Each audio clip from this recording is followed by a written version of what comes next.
If you're an entrepreneur or high performer in any profession, there's a good chance you've asked yourself some version of this question at some point. Why am I burning out when I'm trying to do everything right? Because doing things really isn't the problem. High performers are usually very good at execution. That ability to do is usually what made you successful in the first place. And that's also why burnout can also feel so confusing. The mindset, habits, and energy that helped you build your success in business are actually the same ones that quietly trained your body to get into chronic stress.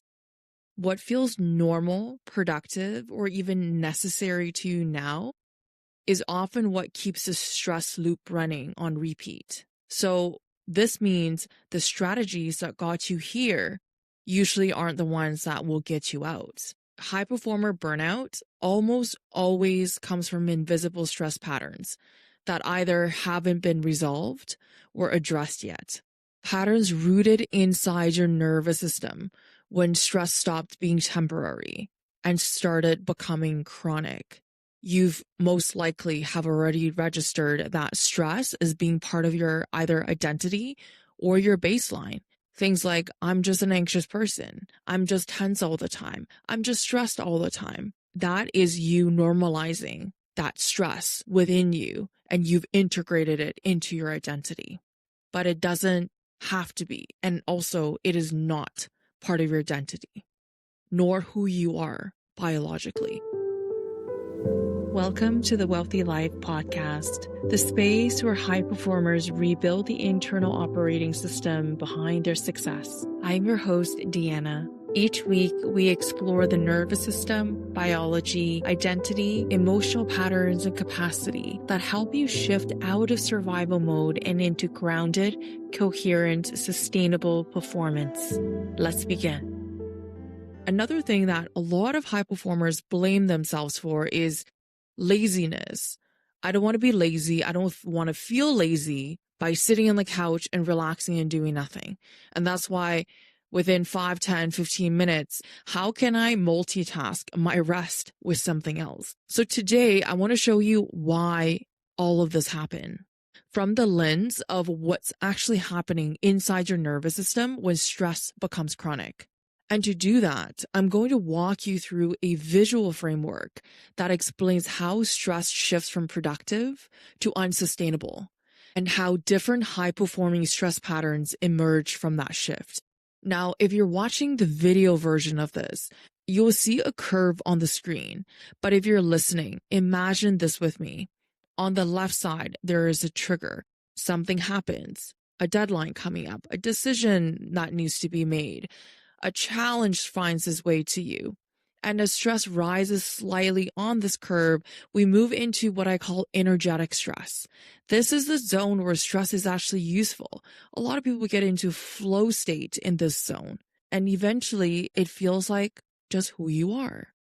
The problem starts when the activation doesn't turn off. Instead of completing the stress response in the stress loop, which we're going to get into in later episodes, and shifting back into recovery after the trigger is gone, the nervous system stays in sympathetic activation. It never shifts into parasympathetic, which is recovery, your typical rest and digest. When that activation stays high for too long, the curve keeps climbing into chronic fight or flight. And on the slide, you see this clearly marked as unsustainable.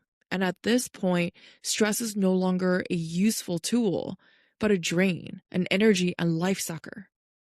And if this continues without enough recovery, the nervous system eventually drops down the other side of the curve into freeze and shutdown.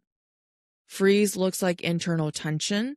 While still being functional, you're still technically on. You might look on from the outside for certain situations, events, interactions, but disconnected, rigid, and exhausted on the inside. You might feel like a zombie inside, but a very functional zombie to a lot of people. And shutdown looks like dissociation, deep exhaustion, and energy conservation.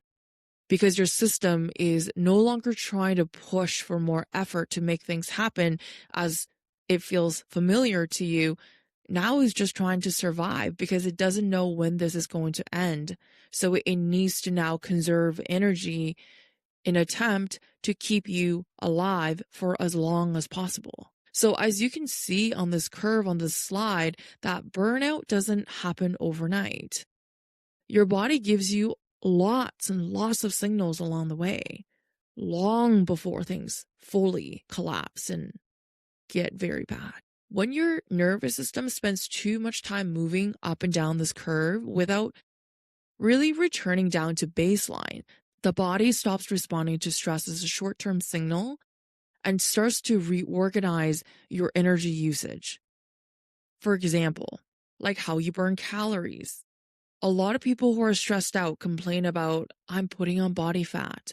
Doesn't matter how much I diet, doesn't matter how much I exercise, I just keep on packing weight. I just can't lose weight. Or people who overtrain, they just keep packing weight on. Or people who do a lot of cardio, they can't shed the weight. Is because your body doesn't know when you're going to stop running from danger. It doesn't know when you're going to stop being stressed. And that's why for a lot of people who want to lose weight, by weight, I mean body fat, if you work on your nervous system alongside a whole food based healthy diet and a good combination of strength and conditioning training in your life, your body fat will just melt off. As simple as that. And your body reorganizes your energy through behavior as well. Your body will make you conserve energy without knowing it. Some people fidget, and it's been proven that fidgeting burns a lot of calories.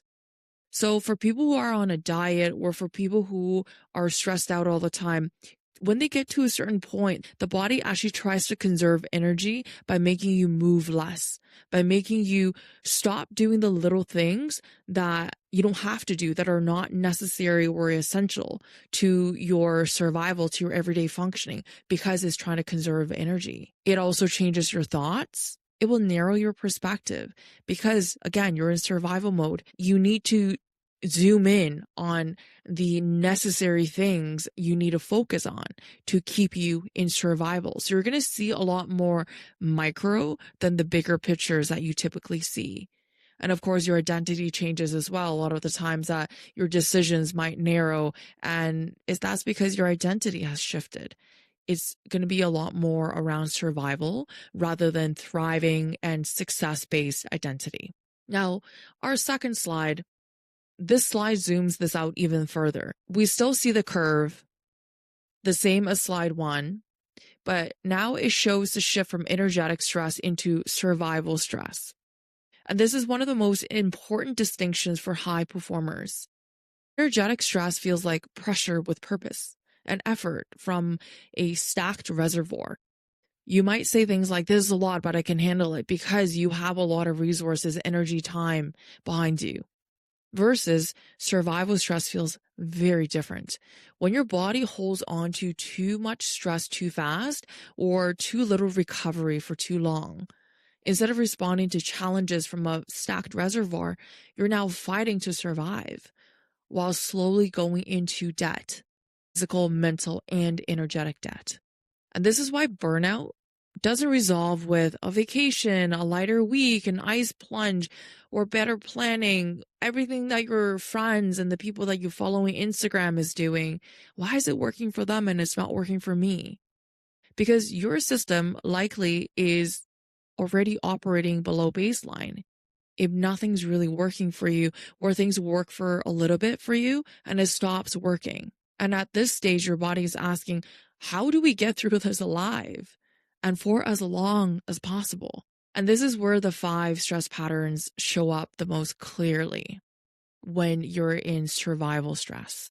Now on the screen, we're showing slide 3. We're still looking at the same curve, and this slide maps out each stress pattern directly onto the curve. We're looking at the hyper-regulator and the pusher. These 2 patterns live primarily in chronic fight or flight. They stay on the upper part of the curve. The pusher carries intense hyper-responsibility. They feel that they are responsible for outcomes and for other people's stability, emotions, and success. The hyper-regulator carries inherited pressure.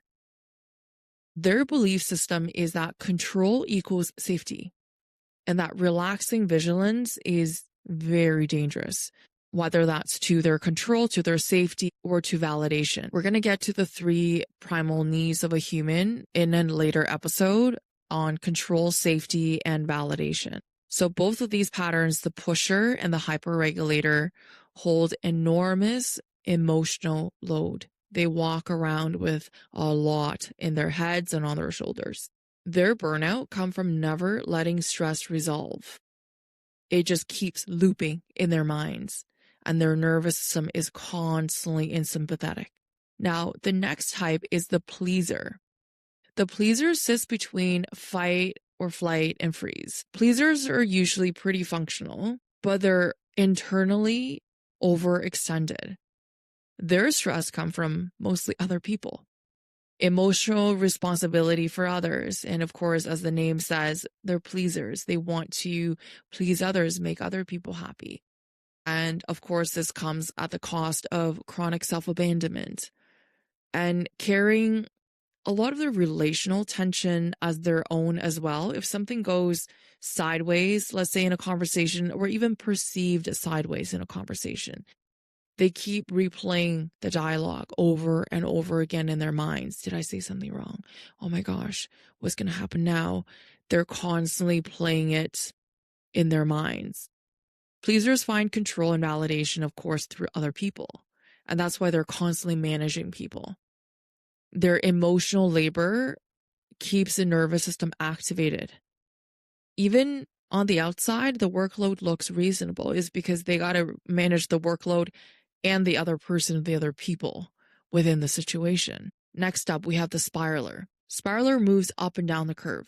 They oscillate between overfunctioning and freeze. Their pattern is driven by internal urgency. If I just do more, this feeling will go away. Their nervous system never really gets down to baseline. They're constantly swinging from one extreme to another because they're so intense. They do so much. Their nervous system, their body, their energy can't sustain all of that. They swing over to the other side into freeze, into shutdown. And then when they're out of that state a little bit, they swing back over to the other side. Think of a pendulum. Spiralers swing as far over to the left as they can, and they swing over to the far right when they run out of resources and energy. So, of course, then burnout is through inconsistency and absolute exhaustion a lot of the times. The floater. The floater lives primarily in shutdown, as the name suggests. This happens because stress has a lot of the times exceeded capacity, and this is typically later stages of burnout. So the nervous system needs to conserve energy. Floater often feels foggy, disconnected. They feel stuck. They feel checked out. And if they're still functional, they only do what they need to do to get by. But in terms of how their body functions, they're forced to move at a much slower pace. We're going to get into each of the 5 types in a much deeper and more insightful way in the next episode, and of course in subsequent episodes as well. But I just want to give you a snapshot of the 5 different patterns and how they position themselves on the curve, and also just show you why people try to do all the things that quote unquote seem like the perfect solution, or the hacks and the tricks that are advertised by our modern day society. Many of them don't work, or they only work for a short period of time. Or people try to time manage and think that I just need to manage my time better. I need to be more productive, and I need to do these productivity hacks. Your body will not respond to any of those because you're not addressing the root cause of your burnout. Your burnout and your chronic stress doesn't respond to an ice plunge every once in a while. Actually, that might make some nervous system types worse. And specifically for time management assumes you have enough internal capacity to execute what's on your calendar. But if you're burnt out, your emotional load is way, way over your head. It's exceeded your nervous system capacity. And you have so much internal pressure that your nervous system is constantly on guard. If you're someone who feel like I'm responsible for everything, then of course you're never going to allow your system to chill out even for a little bit. So there is no really real recovery to be had. Even if, let's say, you are in the most ideal situation for recovery. So you can optimize your schedule, your habits, your practices all you want. But if your internal load and your identity and how your body perceives your situation and your life don't change, your burnout, your chronic stress, it will continue to stay and it will continue to come back. If you feel like burnout is an inconvenience, there's something wrong with you, if you're frustrated by burnout, I want you to think of burnout, chronic stress, chronic fatigue as feedback. Feedback that your nervous system has been running on survival for a long time. And this might even come from childhood. And for a lot of people, this comes from childhood. Once you understand where you live on this curve and what your body is trying to tell you, you will actually start listening to your body. And your body is tremendously, tremendously intelligent. And I want to say is way more intelligent than your brain. In our next episode, we'll get into each of the nervous system patterns and how you can start shifting based on your type. Thank you so much for being here. If this episode resonated, please like, subscribe, and share it with someone who's been carrying too much for too long. And if you're ready to rebuild your internal operating system, join me in the Wealthy Life community or explore my private coaching at deannawrose.com. Until next time, take a breath, trust your body, and stay curious. Let's build your wealthy life.